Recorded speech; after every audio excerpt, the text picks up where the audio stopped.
গুরু বন্ধুরা, দাস কিচেনের একটি নতুন ব্লগে সবাইকে স্বাগত। আজ আমরা রান্না করব মাশরুমের তরকারি। তো ভিডিওটি প্রথম থেকে শেষ পর্যন্ত দেখার অনুরোধ রইল।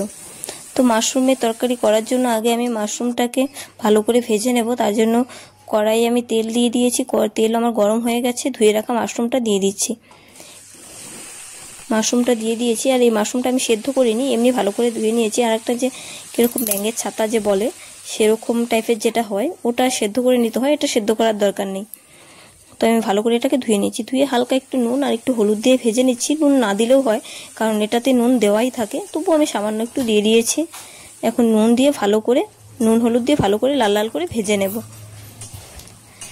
দেখো আমার ভাজা হয়ে গেছে। এখন তুলে নিয়েছি। এখন ওই কড়াইয়ে সম্বাসে দিয়ে দিচ্ছি আমি 2টো শুকনো লঙ্কা, 2টো তেজপাতা, 2টো দারচিনি আর হাফ চামচ জিরে। তো দিয়ে আমি সম্বাসটাকে ভালো করে নেড়ে চেড়ে নেব।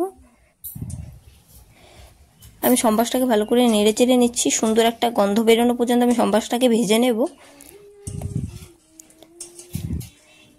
ও সম্বাসটা আমার এসে গেছে, সুন্দর লাল লাল হয়ে গেছে।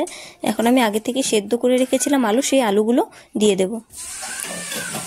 তো আলুগুলো দিয়ে দিয়েছি। আলুগুলো দিয়ে ভালো করে নেড়ে চেড়ে নিচ্ছি। নেড়ে চেড়ে নুন আর হলুদ দিয়ে দিচ্ছি। নুন হলুদ দিয়ে আমি আলুটাকে ভালো করে ভেজে নেব। দেখো নেড়ে চেড়ে নিচ্ছি।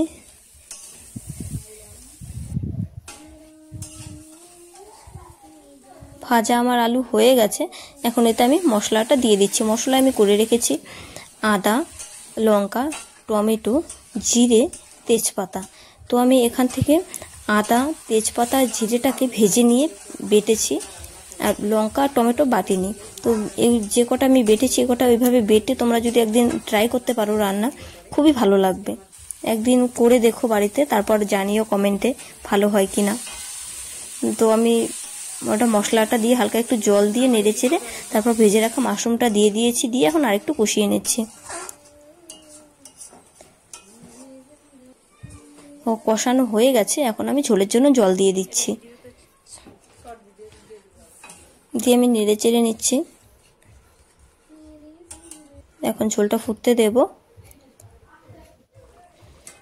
দেখো আমার মাশরুমের তরকারি রেডি। কেমন হয়েছে জানিও। ভালো লাগলে লাইক, কমেন্ট, শেয়ার করে পাশে থেকো আর সাবস্ক্রাইব করে দিও।